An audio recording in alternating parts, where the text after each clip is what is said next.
Today, I've got another amazing film composer. He can play piano, he can play accordion. Among other things, he can also make a chicken out of a towel. Today on the Fly Filmmaking. Welcome to Popcorn Talk, featuring movie discussion, news, and interviews. Popcorn Talk. We talk movies. Hey everyone, Marielou Mandl here. Thank you again for joining us on the Fly Filmmaking. I've got a fabulous composer with us here today. This is his music. This is David Cieri. Hello, hello. Hello, Cieri, right? Did I say it right? Yes. I always get nervous when I'm like, because my name's always mispronounced. Mine is too, but Yeah. no, yeah, you got it. Yeah, It's perfect. Awesome. Cieri, I'm very sensitive to that. So this song is really, really wonderful. What is this called? Prohibition Ramble. Yes. Yeah, I love it. Are you playing Thank on you. here? Yes. Yeah. Yes, me and my friend Jay Frederick, he's playing drums and I'm playing piano. Awesome. Okay, well, tell me a little bit about this song while we have it playing. Okay, sure. So I wrote this for Prohibition, the Ken Burns and Lynn Novick documentary Prohibition. And it gets used throughout the documentary. Something sort of riding the line between more modern and then something that calls back to the early years of jazz at the same moment. Yeah, I would totally jam to this. Now this is going to go on my playlist of things I use while I'm working. Ah, thanks. Yeah, I would just like jam around my house. I love it. I think It's good for like the Swiffer maybe. For the Swiffer? The Yeah. Swiffer's going to enjoy that? I think like doing some Swiffing and listening to this might work. Especially after the fires that are all happening here in LA. I'm going to need to be Swiffing. No, Swiffing? right. Swiffering. I don't know. Whatever. Do you have anywhere online that people can find you on social media? On social media, yes. I am on the Book of Faces and Book of on Faces. the Instagrams Awesome. and on Twitter. Twitter. Great. At David Cieri. Is it just your name? On Twitter, the handle I think is Citizen Train. I'm getting better at this, you guys. Okay. All right. You're learning. Yeah. Oh, you've come to the right place. I always love to like pump everybody up on social media when they come here because I love it. Like that's my outlet for putting out my films. So Oh, good. I'll need your help. We'll talk. I will help you out. Excellent. My social media following will tell you I know what I'm doing there. You can also find some of David's music at iTunes, and davidcieri.bandcamp.com is something where I found right. some of your songs. So yeah, And then so you there's the can jam out website, with them too. Yeah. If that is of interest. Yeah. Yeah, definitely. Is it davidcieri.com? Yes. Yes. See? I like Amazing. everything to be the same. It's- David Cieri everywhere. And for me, like you can find me all over the internet at Marielou Mandl, marielou.com, youtube.com/Marielou Mandl. It's just the same everywhere. Excellent. Yeah, Easier. so we got to work on that for you. Good. Awesome. So I want to talk to you about your amazing career before we get into how filmmakers can utilize this information when they're finding music for their films. So you've been working with documentary filmmaker Ken Burns for a very, very long time. Yes. 10 years. 10 years. Yes. That's amazing. And you just released a soundtrack on December 1st of these songs. That was Prohibition Ramble was on that? Yes. Amazing. Prohibition is from Prohibition, yes. So what are some of the films that are on that soundtrack? So there's 4 main films. Together we've worked on 7 so far, but on the soundtrack there's 4. So the Roosevelts, in Intimate History, that's 1. Vietnam War, Prohibition, and another one. Another one. Yes.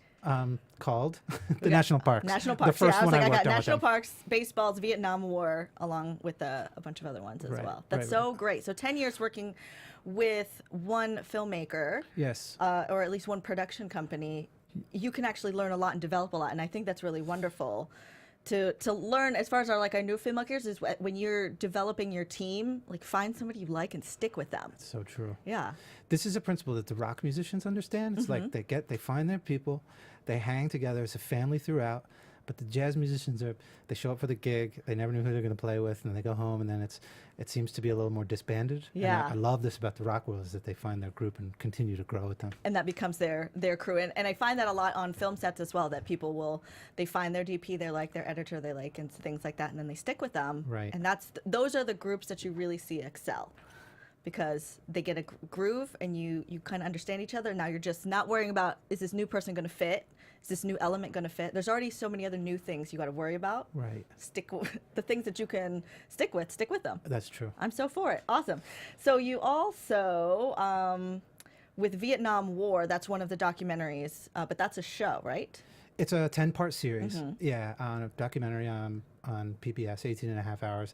Just released in September. Nice. Yeah. Nice. And then so that you, from what I understand, you actually used some sounds from Vietnam? Yes, I Yeah? did. So yeah, while I was there, hiked up to there's a train just south of China, and then we hiked into the mountains and we stayed with this family, part of a tribe called the Red Zhao, and the whole trip was just out recording different sounds of the environment that are so different than my experience, at least, than being here. Just a wonderful new collection of sounds and they're all not sorts of stuff. necessarily musical sounds. Well, to me, I don't like to necessarily draw a line between not musical and musical. Okay. Oh, that's wonderful. My line is totally blurred there. Yes. You're like sounds or something. And then this is something from Vietnam War? This is something from Vietnam War. Incidentally, actually, there's stuff in the background happening here that's a recording of a bridge and cars crossing over the metal grate that lifts for the... it's a beautiful sounding bridge. It's the Gil Hodges Memorial Bridge. I'll give a shout out to. Yeah. It's on the way to, if you ride your bicycle, to Coney Island. Uh-huh. Yeah.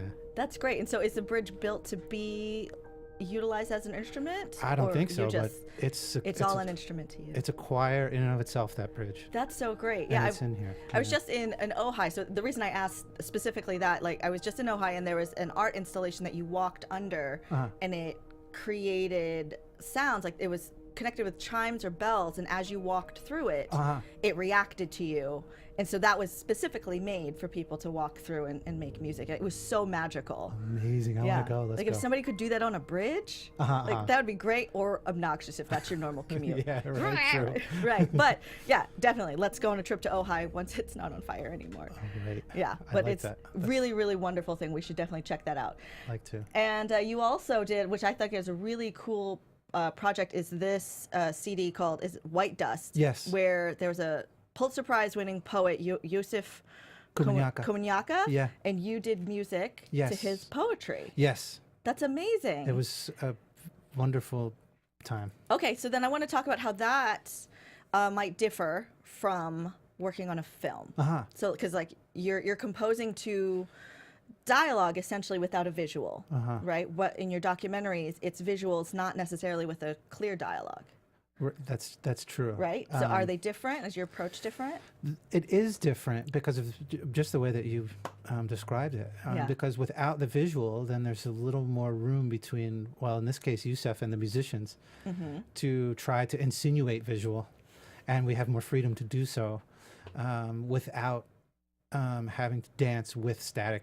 Not that that's a fun game in and of itself, but a static image that's going to tell you a little bit more. The guidelines are a little bit more hewn. So yeah, neat. So that was a fun challenge for you. A great Did you challenge. find one was more difficult than the other? No, they're totally fun and separate challenges in their own right. Yeah, that's great. It's like totally different exercises, which is kind of what I tell people sometimes with doing video or doing a photo for me, because I really am passionate about doing both of those, but I approach them pretty differently. Like there's some things that are similar, but when something is static and like we're not making it move, we're not having elements around it, like I can control a lot more. I'm like, this is here, great. But then once we're like putting in like, oh, I need to move it in and then out, you're creating a different kind of story. Totally. And there's, like you said, there are more variables, and it's great. They're Like, both fun, just different things to play with. both so fun. As a matter of fact, like as far as getting into writing for moving picture, I do recommend first working with still images and writing to those first before you get going at 24 frames a second. So Oh, that's so interesting. anyway, that's a fun game. Great. Okay, then that's something that we'll definitely talk about later. First, I want to tell everybody who's out there listening on iTunes, if you are listening on iTunes, please give us a good big 5-star rating and subscribe to it. And if you are watching on YouTube, subscribe to Popcorn Talk Network so you can see more of these episodes. Right? Yes. And you're going to get into that now too. Oh yeah. No, Yeah. You're already there? I'm already there. I'm Awesome. addicted. So you started, I heard you taught yourself how to play some kind of instrument when you were very young? Do you know, in some way, I think anyone that's a musician, in some did way, that. the real math is you got to just figure it out yourself. A Yes. teacher will show you some stuff, and that can be very instrumental. I've had really great teachers, but eventually you just have to sit down and figure out how you relate to the thing. Right. And so I did a bunch of that as a kid, but I also had, I'm grateful to a lot of folks that taught me sort of how to generate my own questions, I guess is the best way to Gotcha. put it. Oh, that's a really great way to put it. What are, can you list off some instruments that you play? Sure. I play the nerdiest instrument in the world called the stylophone. Oh, what is that? It's amazing. It's like this little box, and you have a little stylus, and there's a keyboard, and I wish I had it with me, and it makes this funny little robotic sort of digital sound. Is that a fairly new instrument? No, it's from the 70s. It's amazing. Oh, that's so adorable. I would think I would have a lot of fun with that. It's incredible, yeah. So I play that. I've been playing a lot of mbira, which is an African instrument, a thumb piano also. Then I play piano and the accordion, and I play guitar, and I've been working on classical guitar a lot lately. I play one of my favorite instruments in the whole world is the waterphone, and so I've been spending a lot of time with the waterphone. The waterphone is a very, very beautiful instrument. Yeah. I wish I played things that like clarinets. I would like to get good at. And so, the do you wind find yourself instruments. still expanding into other instruments? I mean, you're gonna have to tie me to a chair because, yes, Yeah, no matter what, you're going to do that. I am at some point, just because I'm so curious to.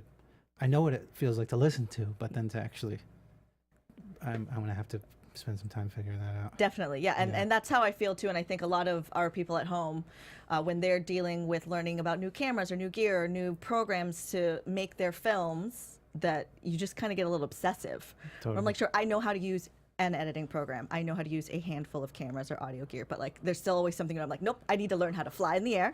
I need how to go underwater. I need to know how to do everything.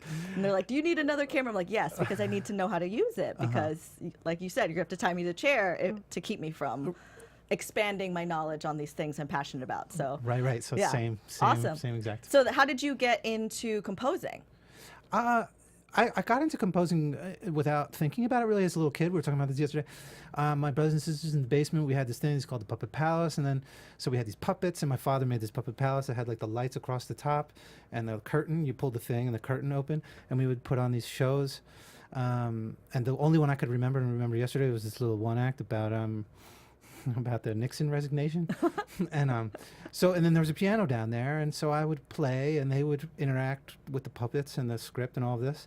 And I think then I unwittingly was just starting to improvise and not write consciously, but was somewhere in there. Right. Okay. Starting. Right. And Yeah. I feel like a lot of people, like also for me, like to reflect off of that with my thing, I had like, just working with my camera phone or like making little stories on like just little teeny tiny things Right. with the one little camera that I had. And then like eventually I'm like, okay, well, let me add a light and let me add some good sound. Let me add some music, some editing, some effects. Right. And now like it just doesn't stop. You just keep growing. Exactly. It's so great. So how did you end up starting to work composing for films? So for films, there's one film in particular that I got asked to work on. Yeah. It was in an art gallery for the Canadian artist Marcel Zama, and he made this little short movie called Lotus Eaters from the Odyssey. And it was a 20-minute movie. It ran back to back for 8 hours. And in the art gallery in New York, they had the piano back there and the movie and like old theater seats so that you would view his visual artwork, but then you would go sit in these seats. And so then I wrote music to play along with the film live. And so I would play for 8 hours, this 20-minute cycle. And I did that for months. And it was the most magical because I really had the time to suddenly realize, at least, scratch the surface on the possibilities. Of what that is, yeah. And just slight adjustments I would make over the days and then months, and seeing in real time. Because the film was how long? 20 minutes. 20 minutes over 8 hours. And how many days did you do that? I did it 5 days a week for like 2 months. For 2 months. So that's a long time. And then Yeah. from where that project started, your like original composition to where it ended, how different was it? It was really a lot different. Yeah. Yeah. And then you had that freedom, like that was part of the exploration, was that it would evolve. Yes, which was or it's like you fortunate. just did it anyway. Right. Slowly. No one They noticed. won't notice. I'm just going to go over here for a second. Yeah. So it was, like the thing in the cartoons where the guy moves the bush just a little bit and he's behind it and he's Yep. hiding. It was maybe one of those. That's great. And the next thing it's like right there. Or Right. you think of those little cat YouTube videos where Oh, yeah. you're like, oh wait, it's like a little bit closer. Yeah, exactly. I love it. I love it. And then that's something as creators or artists in any realm, that the more you work on something, it'll evolve and allow it to evolve. Because say Great even you point. just did that film, it was the first time you did it, that first 20 minutes, that's all it was. Right. Great. You still learn something, and then the next time you do the next film, it'll evolve. But working on one thing over and over and over, still that one thing will evolve, and doesn't mean that the other iterations were bad. Right. It just is going to be different. Totally. You're And totally you just right. explore all sorts of different things. And I love the concept of this like immersive film experience as a like an art exhibit. Like that's so neat because you're not only dealing with an audience sitting in a dark room, they're there with you. And it's like half theater and half film. It's so true. Could they Great see you? point.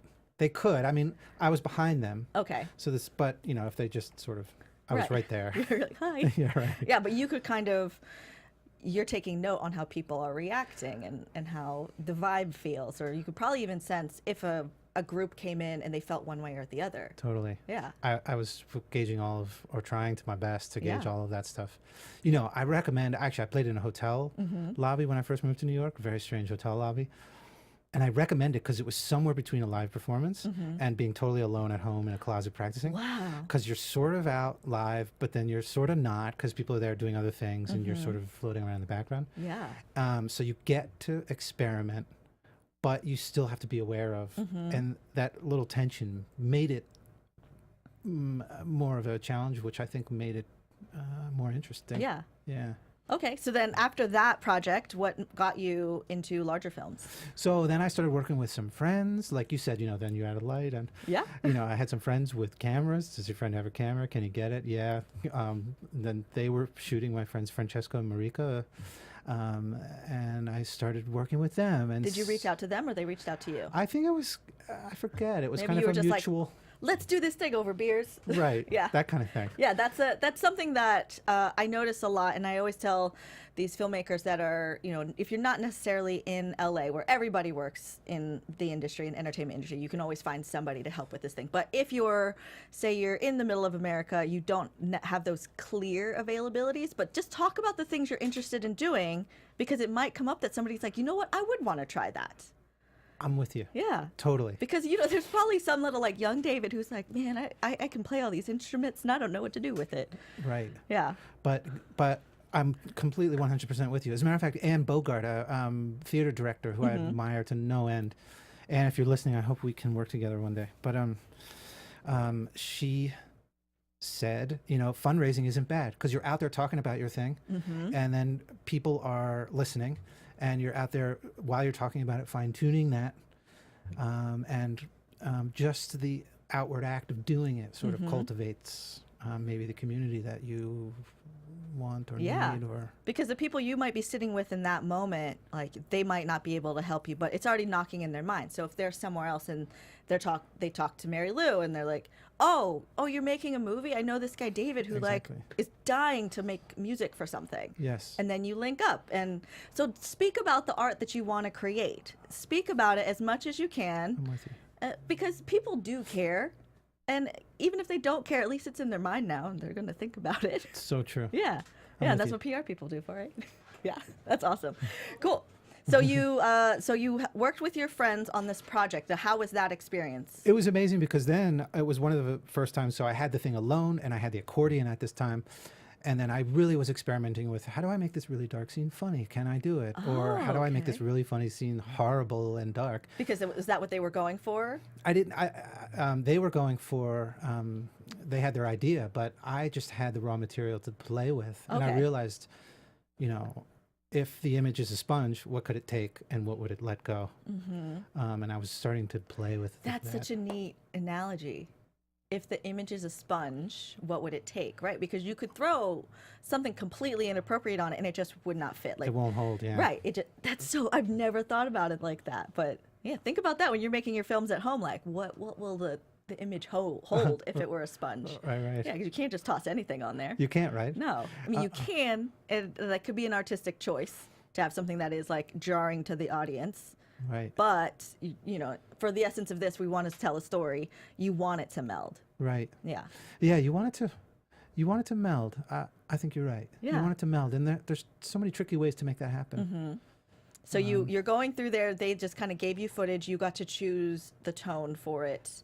And were you challenging yourself to make it something opposite from what it was? I was, and I don't think those challenges ended up taking. Okay. But it's good to experiment on it. It was. It sort of just reaffirmed I don't remember. I don't think they did, at least. Yeah. Yeah. Okay. And then I really, as you said, then I started to really feel like, oh, there's this whole world that I I have to know about. I started to really get addicted to Right. what was possible. And do you find that like having the container of composing to an image, whether it's still or moving, Yeah. to be easier or more difficult than just composing out into whatever you want? Oh, that's interesting.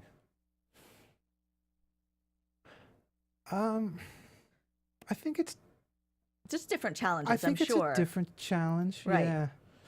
I just think it's a different way of catching the Right. sounds. Right, Yeah. definitely. Like, because for me, if somebody's like, just go take some pictures, it's fun, and I'll find some things that are exciting. But if it's like, go take some pictures of mugs, we want to show off mugs. Now I have like, okay, I have a target, and I feel like creatively, I'm pushed a little bit higher.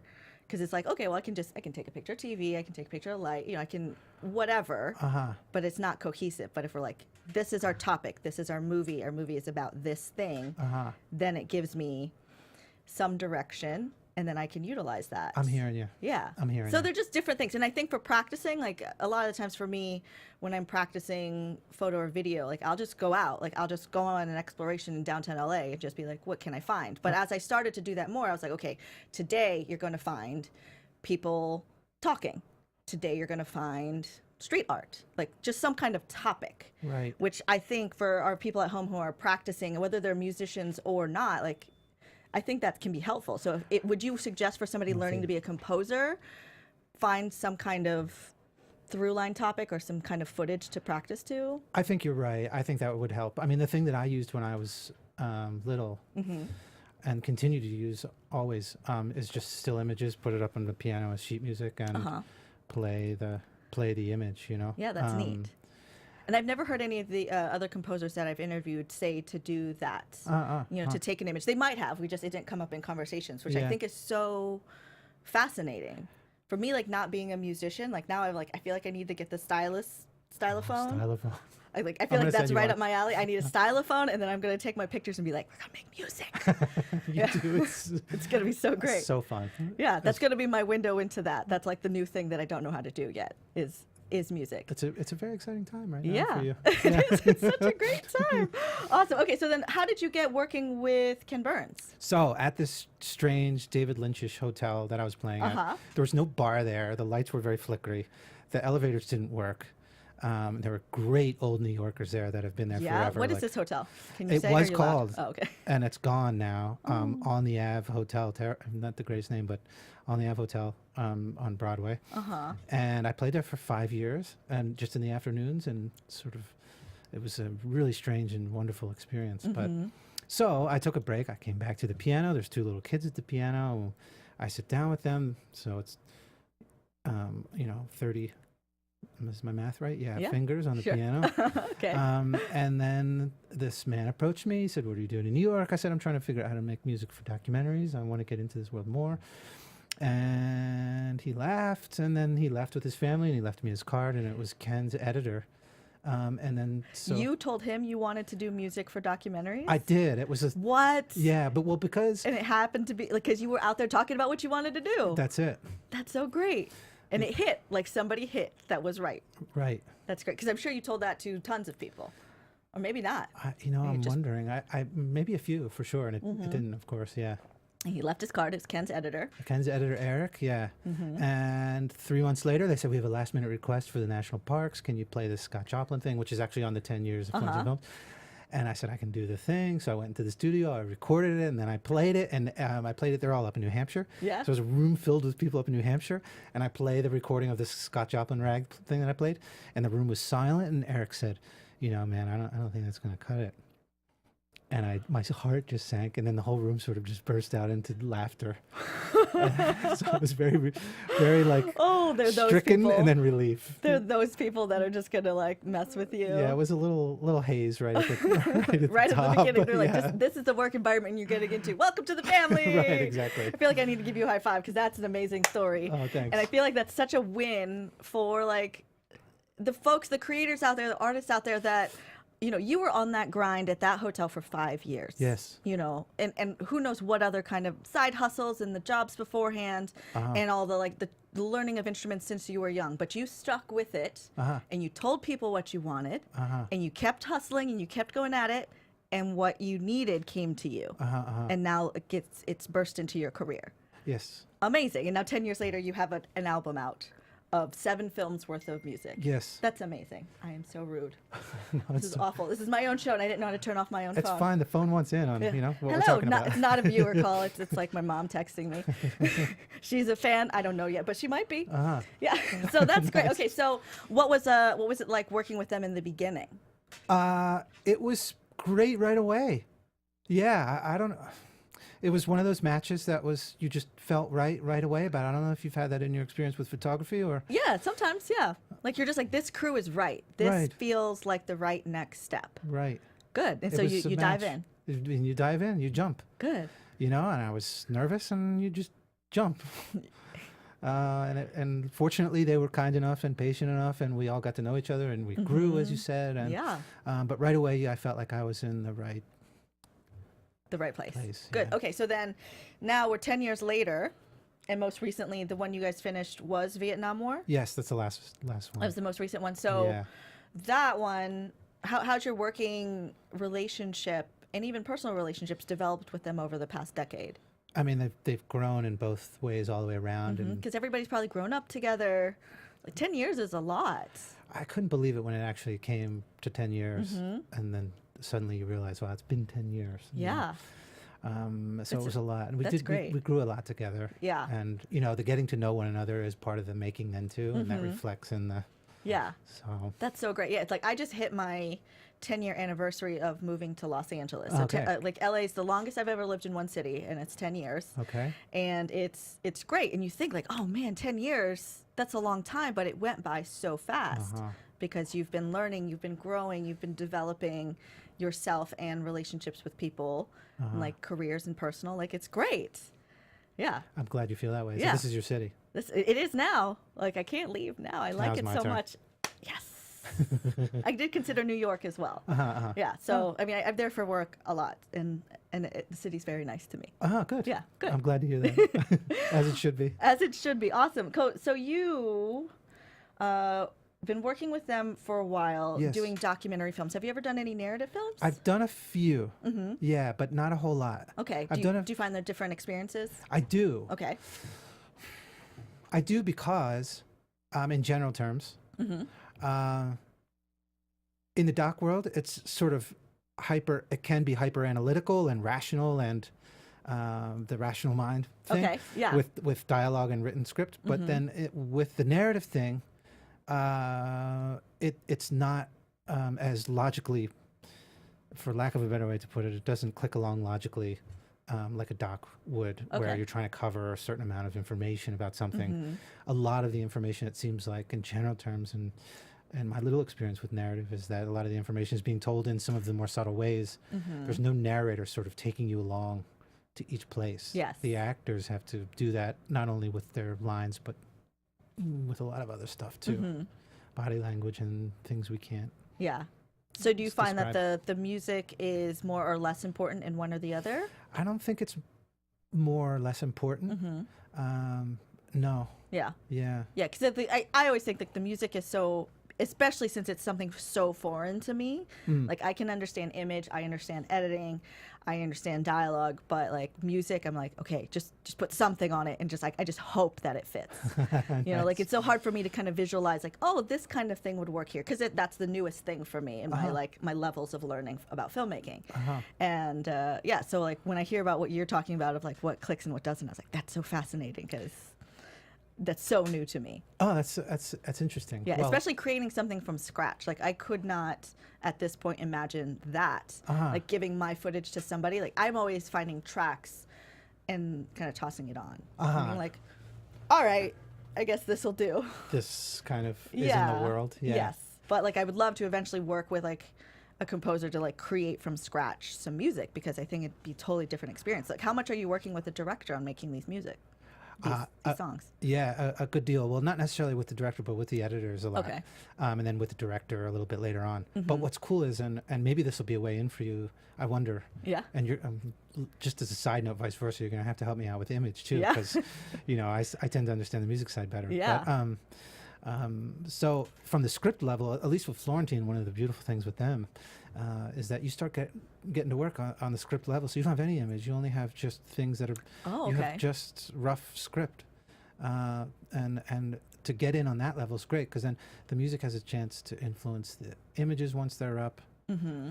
And then the images then, of course, will influence the music. But then there's this sort of like back and forth. And then over time, if there's enough time, the weave on that starts to get really tight. Good. Yeah. Okay, so then they're like working together. Like then the image becomes essentially another instrument to the music. Totally. I mean, the music has to have a hole right in the middle of it, and in order to allow for the space of the image. Oh, that's so neat. Yeah, because you know that the music is kind of living around the image. Yes, Yeah. it's like this ocean hiding in the other visual ocean. Right. So then if you, like you're saying you work with the script, like in documentary, is Yeah. that's there for you, kind of what they're trying to approach? Yes. Because I guess, when you're shooting documentary, like you can have a target, but once you get out there, like your story might be something different. Totally true. And that's kind of like on Vietnam. So I went to Vietnam, I visited with the script, and like all day long was reading and then walking around, recording. But And you get to do that in Vietnam. and then to be there was magical. That's but so great. yeah, it was How long were you there? 3 weeks. 3 weeks. And Yeah. you were there through the whole shoot? Oh, I went independent, Oh, okay. which was a really great thing, because I got to just get lost myself without any direction and see. Right. Which for me is a much better way to be in visiting a new spot if I'm really going to take it in. Right. Yeah, I think that's great. So then, do you have a lot of influence in music from different cultures? Or like, will you start adding that in now that you've done that with Vietnam War?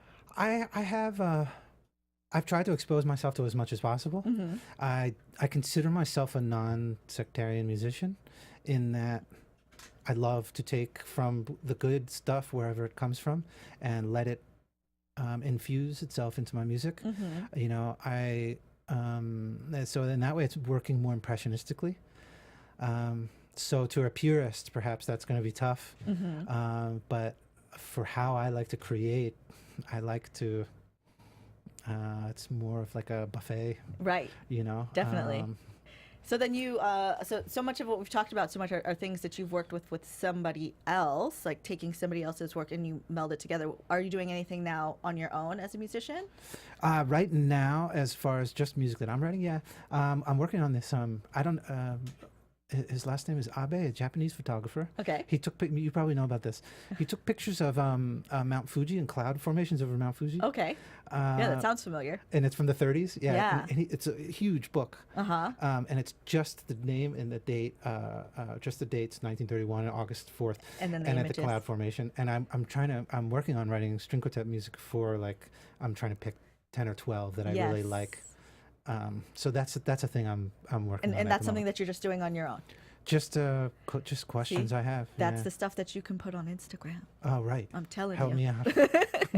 You've already got it lined up. You've got the things that you want to create. We're going to make you a little internet filmmaker. Just the yes. same. Yes. Awesome. So if you've got any tips for somebody who's like you when you were in the hotel playing piano, you knew you wanted to compose music for movies. What kind of tips do you have for them? So I had to answer this. Yes, I appreciate the question.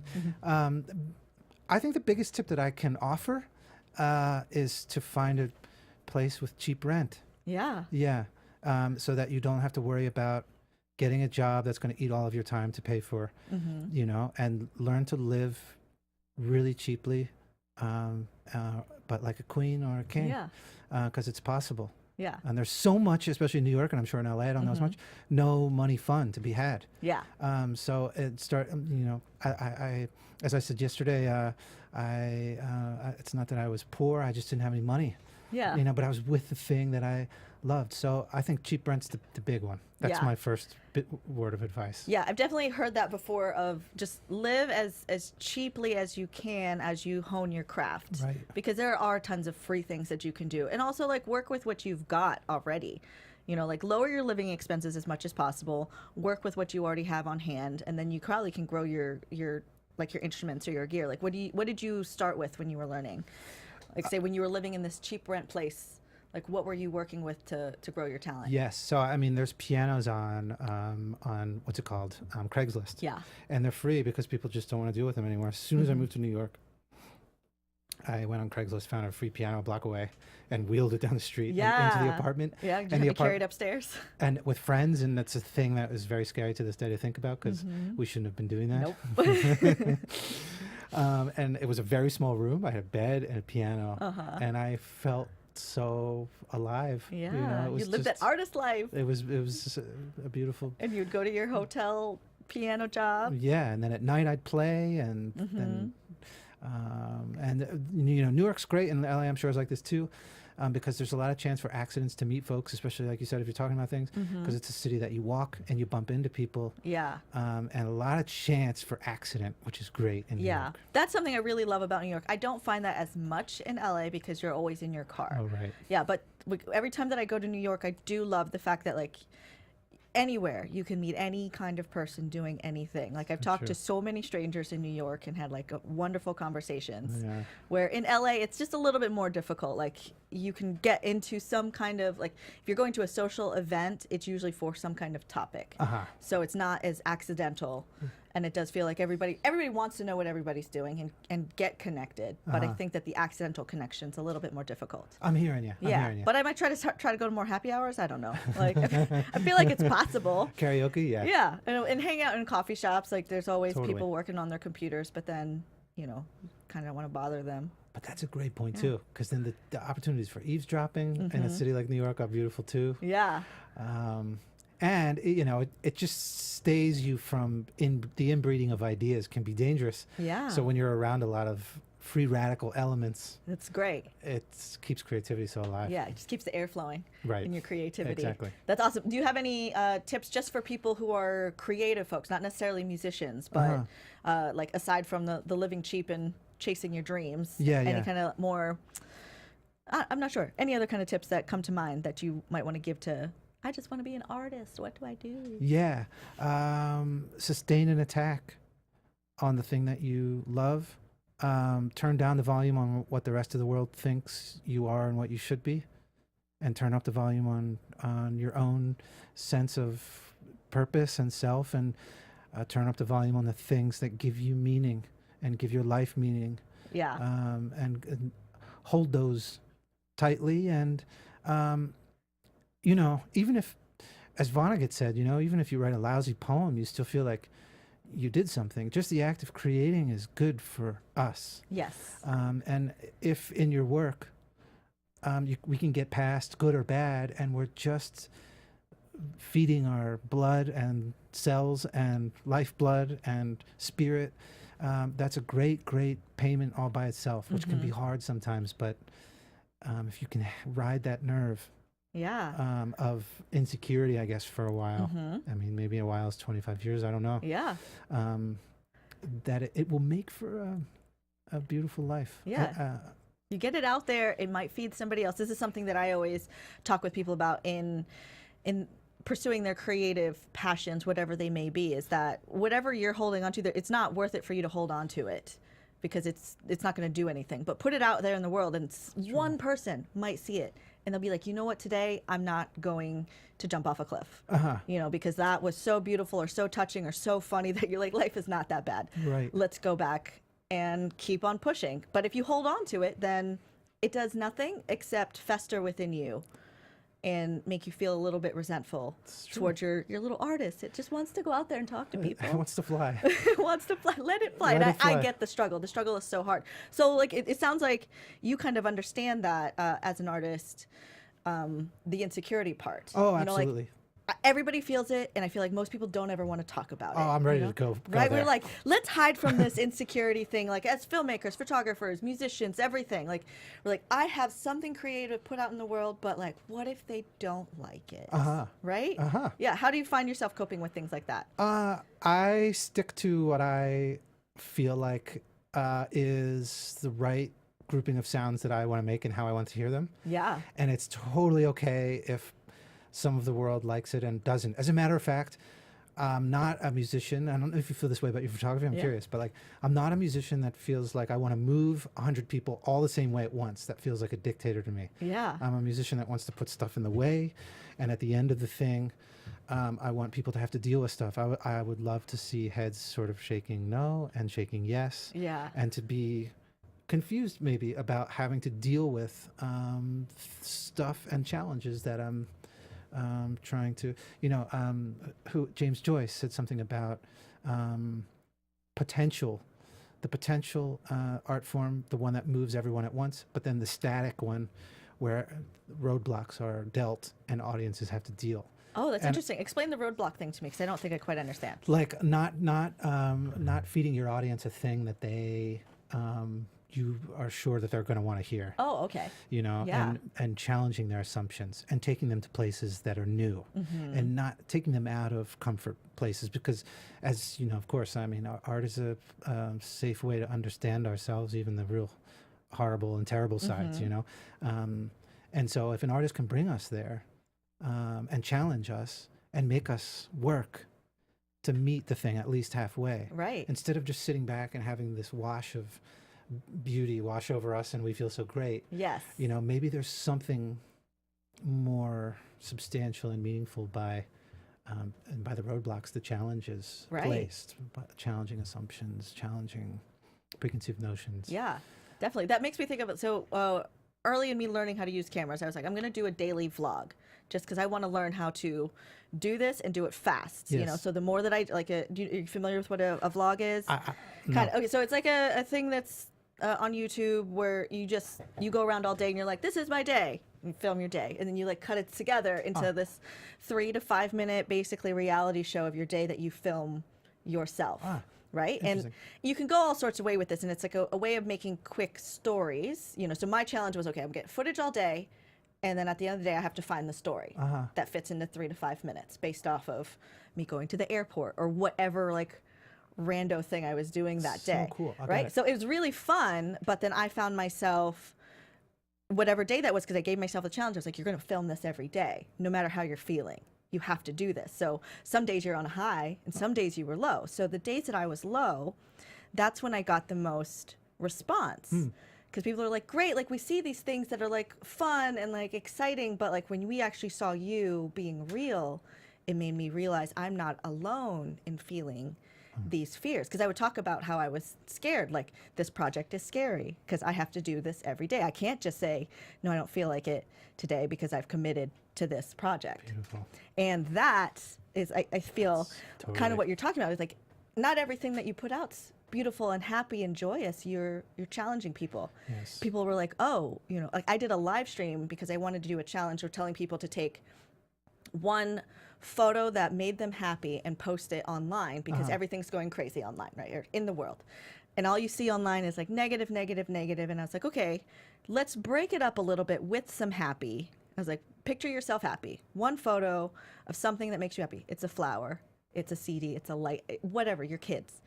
And I did this live stream, and on that live stream I cried because I was like, the world's falling apart, right? But like I got a lot of people connected to that, because they're like, wow, you were so vulnerable, and you on like to like the 30 people that watched it, but they were like, wow, you let go with your art and showed us something real. I'm hearing you. And then they participated.